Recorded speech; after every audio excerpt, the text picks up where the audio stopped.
तो दोस्तों आज हम फिर से आपके लिए लेकर आए हैं देश दुनिया की तमाम ताजा बड़ी खबरें। सबसे पहली बड़ी खबर में आपको बताएंगे कि पाकिस्तान से भागकर भारत पहुंची सीमा हैदर को मोदी सरकार ने दिया बड़ा झटका। मोदी सरकार ने सीमा हैदर को भारत की नागरिकता देने से किया इनकार। अब लात मारकर मोदी सरकार भेजेगी इसे पाकिस्तान।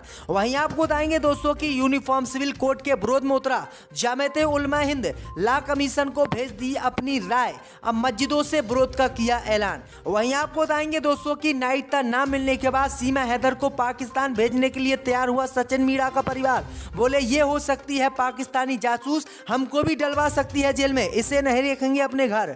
वहीं आपको बताएंगे दोस्तों की इनकम टैक्स को लेकर सुप्रीम कोर्ट पहुंची सोनिया और प्रियंका गांधी परिवार पर है टैक्स चुराने का आरोप। वहीं आपको बताएंगे दोस्तों की स्वीडन में 50 साल की महिला ने मांगी कुरान शरीफ जलाने की इजाजत, तो भड़के मुस्लिम देश। बोले अगर अब इजाजत दी तो कहीं का आपको नहीं छोड़ेंगे। वहीं आपको बताएंगे दोस्तों की दक्षिण अफ्रीका से लाए गए एक और चीते की हुई मौत। घंटों बेहोश रहने के बाद तोड़ दिया दम। गोदी मीडिया और प्रधानमंत्री ने किया था इनका उद्घाटन। वहीं आपको बताएंगे दोस्तों की पहलवानों के यौन शोषण के आरोपों पर दोषी पाए जाने के बाद गोदी मीडिया के पत्रकार टाइम्स नाउ को बीजेपी सांसद ने किया बेइज्जत, माइक भी तोड़ा, दी गंदी गंदी गालियां। वहीं आपको बताएंगे दोस्तों की एसडीएम ज्योति मौर्य से प्रेम करने वाले नप ही गए कमांडेंट साहब, जांच में पाए गए मनीष दुबे दोषी। डीआईजी ने शासन को भेज दी रिपोर्ट। अब दोनों होंगी सस्पेंड। तो दोस्तों सभी खबरों को आपको एक एक कर बताने वाले, वीडियो को लाइक कर चैनल को सब्सक्राइब कर दें।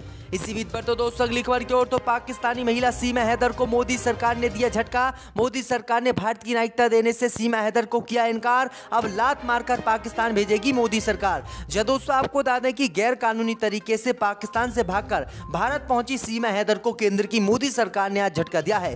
केंद्र की मोदी सरकार ने सीमा हैदर का विरोध करते हुए उसको भारतीय नागरिकता देने से साफ इनकार कर दिया। दरअसल आपको बता दें कि सीमा हैदर के प्रेमी सचिन मीणा और उसके परिवार वालों ने उत्तर प्रदेश की योगी सरकार और केंद्र की मोदी सरकार से सीमा हैदर को भारतीय नागरिकता देने की अपील की थी। लेकिन आपको बता दें कि मोदी सरकार ने उनकी अपील खारिज कर दी है और जांच एजेंसियों को इसके पीछे लगा दिया है, क्योंकि भारतीय एजेंसियों को शक है कि सचिन मीणा के साथ प्रेम जाल में सचिन मीणा को फंसाकर सीमा हैदर भारत की जासूसी करने आई है और भारत की जासूसी करके अहम सबूत पाकिस्तान को भेजेगी। इस मामले की जांच की जा रही है और भारत सरकार ने अभी इसको नागरिकता देने से साफ इनकार कर दिया है। वहीं आपको बता दें कि मोदी सरकार अब सीमा हैदर को पाकिस्तान भेजने के काम पर लग गई है और किसी भी वक्त पाकिस्तानी महिला सीमा हैदर को उसके वतन पाकिस्तान वापस भेजा जा सकता है। तो ये बड़ी अपडेट आ रही दोस्तों की सीमा हैदर को अब मोदी सरकार ने भी झटका दे दिया है। इसी बीच पर तो दोस्तों अगली खबर की ओर, तो यूनिफॉर्म सिविल कोड के विरोध में उतरा मुस्लिम पर्सनल लॉ बोर्ड। कमीशन को भेज दिया अपना जवाब, मस्जिदों में विरोध के बांट दिए पर्चे। जब दोस्तों आपको बता दें कि यूनिफॉर्म सिविल कोड को लेकर मोदी सरकार को मुस्लिम संगठन बड़ा झटका देने की तैयारी में है। दरअसल आपको बता दें कि भारत के सबसे बड़े मुस्लिम संगठन मुस्लिम पर्सनल लॉ बोर्ड ने केंद्र की मोदी सरकार की चिंता बढ़ा दी है। दरअसल आपको बता दें कि लॉ कमीशन को भेजे गए अपने प्रस्ताव में मुस्लिम पर्सनल लॉ बोर्ड ने यूनिफॉर्म सिविल कोड का खुलकर विरोध किया है और इसे भारत में लागू न करने की मोदी सरकार से अपील की है।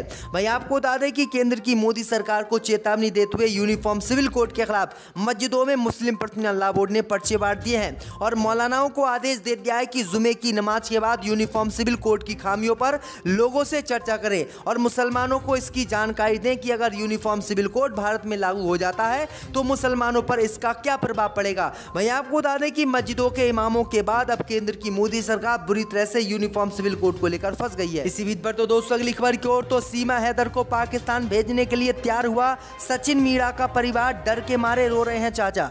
जब दोस्तों आपको बता दें कि पाकिस्तान से गलत तरीके से भारत पहुंची सीमा हैदर को लेकर सचिन मीणा का परिवार अब डर गया है। सचिन मीणा के परिवार को डर है कि कहीं भारतीय एजेंसियां जासूसी के आरोप में उसके परिवार वालों को जेल में ना डाल दे। दरअसल आपको बता दें कि सचिन मीणा के चाचा ने साफ कहा है कि हम रोज कमाते हैं, रोज खाते हैं और हमारा गरीब परिवार है और हम सचिन मीणा से मना कर रहे थे लेकिन ये नहीं माना और इसने पाकिस्तानी महिला को भारत बुला लिया। उन्होंने कहा है कि हम अगर पाकिस्तान की सरकार सीमा हैदर को अपने देश ले जाना चाहती है तो हम सीमा हैदर को उन्हें सौंप देंगे और हम अपने यहाँ पर नहीं रखेंगे। उन्हें डर है कि कहीं भारतीय एजेंसियां जासूसी के आरोप में उन्हें जेल में ना गिर दें। दरअसल आपको बता दें कि बीते ही दिनों डीआरडीओ के वैज्ञानिकों को पाकिस्तान की महिलाओं ने अपने प्रेम जाल में फंसाकर भारत की गुप्त जानकारियां ली थी, जिसकी खुलासा बाद में हुआ था और फिर उस वैज्ञानिक को गिरफ्तार कर जेल भेज दिया गया था क्योंकि उसने कुछ महिलाओं के कारण अपने देश की गुप्त जानकारी दी थी। अब परिवार वालों और भारतीय एजेंसियों को शक कि कहीं ये महिला पाकिस्तान ने भारत की जासूसी के लिए तो नहीं भेजी है। तो ये बड़ी अपडेट आ रही दोस्तों। इसी बीच बढ़ते दोस्तों अगली खबर की ओर। तो दक्षिण अफ्रीका से लाए गए एक और चीते की मौत, घंटों बेहोश रहने के बाद तोड़ दिया दम। दोस्तों आपको बता दें कि दक्षिण अफ्रीका से मध्य प्रदेश के कूनो नेशनल पार्क लाए गए एक और चीते की मौत हो गई है। इस चीते की मौत ने मोदी सरकार को झटका देते हुए गोदी मीडिया की भी पोल खोल दी है। दरअसल आपको बता दें कि प्रधानमंत्री मोदी के बर्थडे पर यह कूनो पार्क में दक्षिण अफ्रीका से चीते आए थे और गोदी मीडिया ने इसका खूब गुणगान किया था। प्रधानमंत्री मोदी इनको छोड़ने कूनो पार्क गए थे, लेकिन अब तक इन सभी की मौत हो चुकी है। दरअसल आपको बता दें कि घंटों बेहोश रहने के बाद चीता तेजस ने दम तोड़ दिया है। बताया जा रहा है कि मॉनिटरिंग टीम को तेजस घायल अवस्था में मिला था, जिसके बाद उसकी इलाज किया जा रहा था। इलाज के दौरान तेजस की मौत हो गई। चीता तेजस की मौत के साथ ही कूनो नेशनल पार्क में मार्च से अब तक 7 चीतों की मौत हो चुकी है, जिसमें चीता ज्वाला के 3 शावक भी शामिल हैं। चीता ज्वाला ने इस साल मार्च में KNP में 4 शावकों को जन्म दिया था, लेकिन आपको बता दें कि प्रधानमंत्री मोदी ने जितने भी चीते कूनो पार्क में दक्षिण अफ्रीका से लाए गए छोड़े थे वो सभी मर गए हैं, 1-2 चीता बचा है। इसी बीच पर तो दोस्तों अगली खबर की ओर। तो स्वीडन में अब 50 साल की महिला ने मांगी कुरान शरीफ जलाने की इजाजत, तो भड़के मुस्लिम देश। जहां दोस्तों आपको बता दें कि बकरा ईद के मौके पर स्वीडन में कुरान शरीफ जलाई गई थी। वहीं आपको बता दें कि अब ये मामला ठंडा नहीं हुआ था कि अब एक बार फिर से स्वीडन पुलिस को एक 50 साल की महिला ने कुरान शरीफ जलाने की इजाजत मांगी है। दरअसल आपको बता दें कि स्वीडन की स्टॉकहोम मस्जिद के सामने बकरा ईद पर कुरान शरीफ जलाई गई थी, जिसका पूरी दुनिया के मुसलमानों ने विरोध किया था। वहीं आपको बता दें कि जिस व्यक्ति ने कुरान शरीफ जलाई थी उसकी उम्र लगभग 25 साल बताई जा रही थी, लेकिन अब 50 साल की एक बूढ़ी महिला ने कुरान शरीफ जलाने की फिर से स्वीडन में अनुमति पुलिस से मांगी है। लेकिन आपको बता दें कि पुलिस ने अभी इजाजत देने से इनकार किया है, क्योंकि मुस्लिम देशों ने काफी विरोध किया था और कहा था कि स्वीडन में अगर ऐसे आगे से घटना हुई तो फिर स्वीडन को हम किसी भी कीमत पर नहीं छोड़ेंगे। इसी बीच पर तो दोस्तों अगली खबर की ओर। तो पहलवानों के यौन उत्पीड़न मामले में दोषी पाए जाने के बाद गोदी मीडिया टाइम्स नाउ के पत्रकार को बीजेपी सांसद ने दी गाली की बदसलूकी। दोस्तों आपको बता दें कि दिल्ली के पहलवानों ने बीजेपी सांसद ब्रजभूषण शरण सिंह पर यौन उत्पीड़न के आरोप लगाए थे। उस समय बीजेपी सांसद ने खुलेआम धमकी दी थी कि इनके आरोप लगाने से कुछ नहीं होता, लेकिन आपको बता दें कि दिल्ली पुलिस ने इनको दोषी ठहरा दिया, जिसके बाद गोदी मीडिया के पत्रकार टाइम्स नाउ के पत्रकार, एक महिला पत्रकार थी टाइम्स नाउ की, उन्होंने ब्रजभूषण शरण सिंह से सवाल किया तो ब्रजभूषण शरण सिंह ने उसको गाली दी, उसके साथ बदसलूकी की और डांट लगाई, जिसके बाद बुरी तरह से अब गोदी मीडिया की भी पोल खुल रही है, क्योंकि गोदी मीडिया भी पहलवानों को आतंकवादी बता रही थी और इन्हें देश विरोधी बता रही थी। लेकिन अब गोदी मीडिया के पत्रकारों को ही बीजेपी सांसद धर पेल रहे हैं।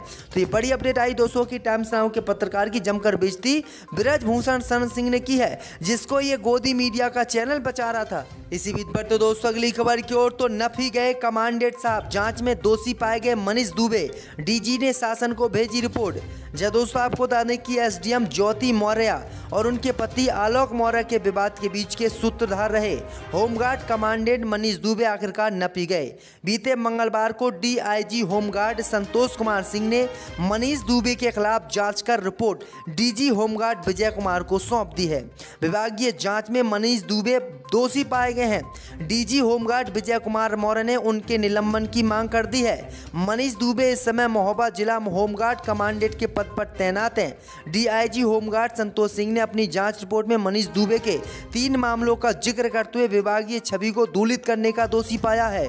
इसी जांच रिपोर्ट के आधार पर डीजी होमगार्ड विजय कुमार मौर्य ने मनीष दुबे के निलंबन की सिफारिश कर दी है। जांच रिपोर्ट अब शासन को भेजी जाएगी, जिसके बाद मनीष दुबे पर कार्रवाई तय है और मनीष दुबे को नौकरी से निकाल दिया जाएगा। वो आपको बता दें मनीष दुबे पर कार्रवाई के बाद एसडीएम ज्योति मौर्य भी बुरी तरह से डर गई हैं और ज्योति मौर्य डर के कारण कोर्ट तक नहीं पहुंची हैं। तो इनके एक्स का भूत अब योगी सरकार ने उतार दिया। इसी बीच बढ़ते दोस्तों अगली खबर की ओर तो इनकम टैक्स के मामले को लेकर सुप्रीम कोर्ट पहुंची सोनिया गांधी। जी दोस्तों, आपको बता दें कि इनकम टैक्स मामले को लेकर सर्वोच्च न्यायालय कांग्रेस के पूर्व अध्यक्ष सोनिया गांधी और राष्ट्रीय महासचिव प्रियंका गांधी पहुंच चुकी हैं। दरअसल आपको बता दें कि दिल्ली उच्च न्यायालय के फैसले को ये दोनों चुनौती देंगी। दरअसल आपको बता दें कि सोनिया और प्रियंका गांधी ने शीर्ष अदालत में टैक्स निर्धारण के लिए केंद्रीय सर्किल में ट्रांसफर करने के आयकर विभाग के फैसले को सही ठहराने को चुनौती देते हुए दिल्ली उच्च न्यायालय के फैसले पर रोक लगाने की मांग की है। आपको बता दें कि इससे पहले 26 मई को दिल्ली उच्च न्यायालय ने अपने फैसलेस असेसमेंट मामले को केंद्रीय सर्किल में ट्रांसफर करने के फैसले को चुनौती देने वाली याचिकाओं को खारिज कर दिया था। इसी बीच बढ़ते दोस्तों अगली खबर की ओर तो श्री कृष्ण जन्मभूमि मामले को लेकर सुप्रीम कोर्ट पहुंचा मुस्लिम पक्ष, अदालत से की बड़ी मांग। जब दोस्तों आपको बता दें कि श्री कृष्ण जन्मभूमि मामले में एक नया ट्विस्ट आ गया है। शाही ईदगाह मस्जिद समिति ने सुप्रीम कोर्ट में याचिका दाखिल की है। ईदगाह समिति ने इलाहाबाद हाई कोर्ट के उस आदेश को चुनौती दी है जिसमें अदालत ने श्री कृष्ण जन्मभूमि मामले में मथुरा की लोअर कोर्ट में चल रहे सभी मामलों को अपने पास ट्रांसफर कर लिया था और कहा था कि इस मामले से संबंधित सभी केस अब हाई कोर्ट में चलेंगे। शाही ईदगाह मस्जिद समिति की सुप्रीम कोर्ट में दाखिल की गई याचिका में हाई कोर्ट के 26 मई के आदेश पर रोक लगाने की मांग की गई है। याचिका में कहा गया है कि हाई कोर्ट का फैसला तथ्यों और कानून के आधार पर सही नहीं है। यही नहीं, मुस्लिम पक्ष का कहना है कि उच्च न्यायालय का फैसला याचिकाकर्ता के अपील के वैधानिक अधिकार को नकार देता है क्योंकि ये केस के 2 अपीलीय चरणों को छीन लेता है। बता दें कि हिंदू पक्ष ने इस मामले में सुप्रीम कोर्ट में पहले से ही केवियट फाइल कर रखी थी। तो ये बड़ी अपडेट आ रही दोस्तों।